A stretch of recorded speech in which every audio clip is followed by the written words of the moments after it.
I'm your host, Ivotres Littles. I'm here with co-directors Eric Hensman and Matthew Hensman to talk about their action adventure monster movie, The Prey: Legend of Karnoctus. I hope? Okay, I said That's it right. How you guys doing? Oh, we're doing great. Thank you for having us on a Zoom meeting. This is awesome. Oh my gosh. So I watched this film and I just had a ball. It just looked like loads of fun, just a good time. That's what we were hoping. That's what we were aiming for. Remember back, in the 80s when I was a kid and you walk out of the theater, you just felt happy.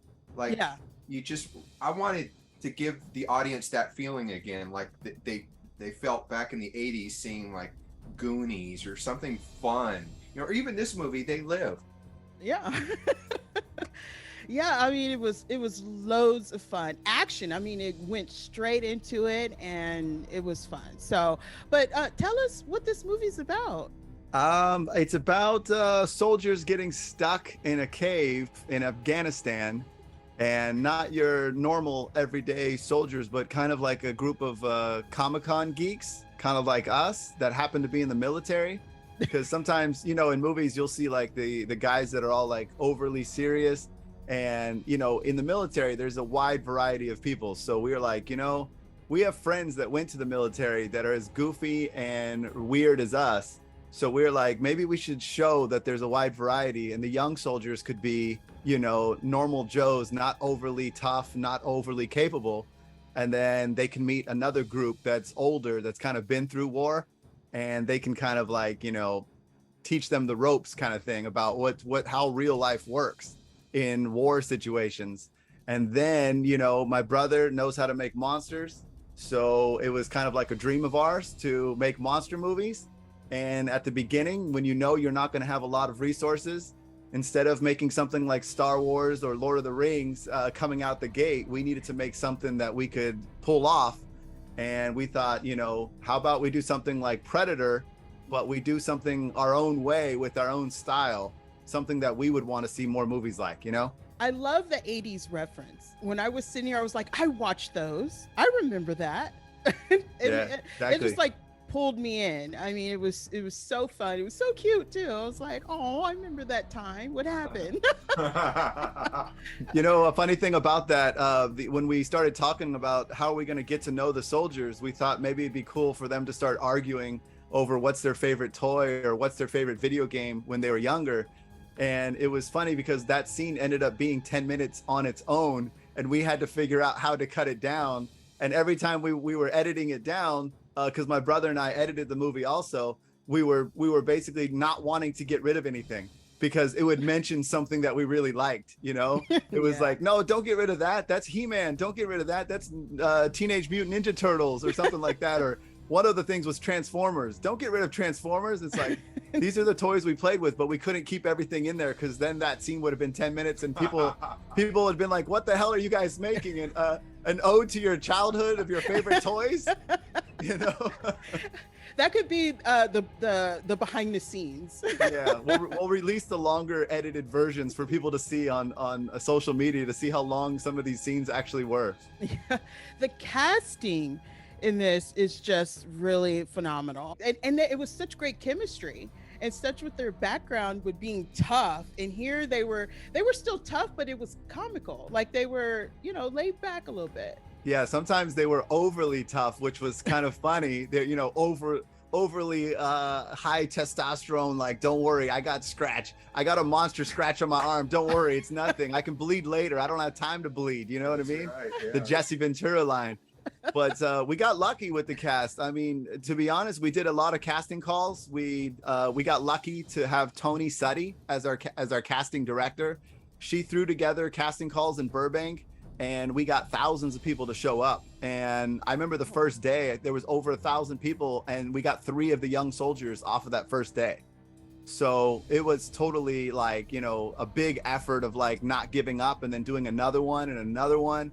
And then finally we did a bunch of casting calls, and we couldn't find the older, more, the veteran soldiers that knew what they were doing, because we needed somebody that had more gravitas and somebody that had more strength and masculinity and be able to pull it off with the serious acting ability too. Even if you're doing a comedy and even if you're doing slapstick, silly stuff, sometimes you still have to know how to act. You can't just be a bad actor and say, oh, it's a comedy, don't worry, I'll pull it off. It's actually harder to do comedy than it is to do the serious drama stuff, you know? Mm-hmm. But we had Lance Micchio, one of our producers. He was friends with Nick Chinlund. He worked on a movie with him 16 years ago. I remember I said, Lance, I want somebody like Nick Chinlund from Chronicles of Riddick, one of my favorite movies. Oh, yes, that is. Tombs. Yes, right. He's the guy who hunts down Riddick in the movie. Yeah. And I can watch that movie every year. So I mentioned Nick Chinlund, not thinking that, you know, he would know it because most people don't know that name, but that he's been in 100 movies, so they'd recognize his face. And he goes, I just made a movie with that guy. So they tossed him the script and they said, don't get your hopes up because he tends to turn everything down. But then he read the script and right away he was interested. Yeah, wow. I think it took him 1 hour to say, yes, I'm in, call my agent, which is a good sign, you know? Yeah. So normally, you know, you get to an actor and they don't have time to even read the script, or they'll say, I'll get back to you. And then, you know, it's a big agent dance, song and dance with the agents, and it takes a long time.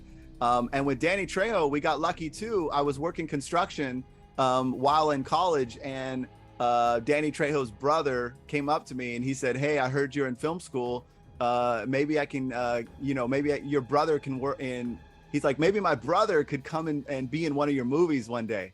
And I was like, oh, that'd be awesome, man. And then I remember it was like 14 years later, I called him up. I was like, hey, man, I finally got a budget to make a movie. Can you call your brother? We got a movie to make. Wow. So it was 14 years later. Yeah, it wasn't a quick process. 14 years of like, you know, figuring out how to make movies. So.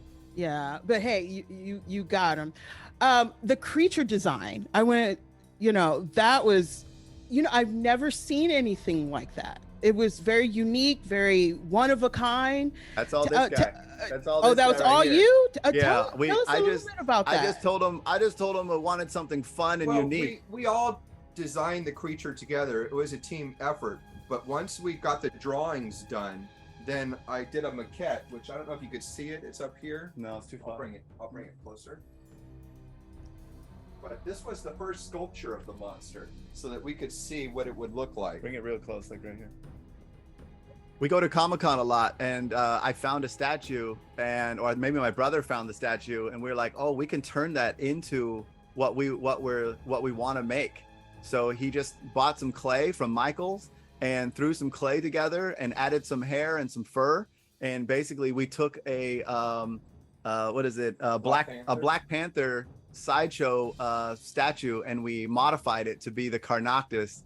And we were showing that at the casting call and saying, this is the star of the movie. This is who's going to eat you guys.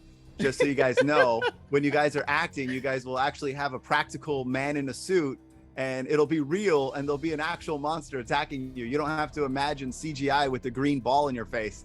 It's actually going to be practical effects. So the whole time there was someone there in a suit. Oh yeah, and we posted the behind the scenes. It's available right now on YouTube. If you just type in the Prey Legend of Karnoctus behind the scenes, the first video that comes up, you'll see that there's a guy in a suit and he's attacking people, and we actually show it to you because that's our favorite part.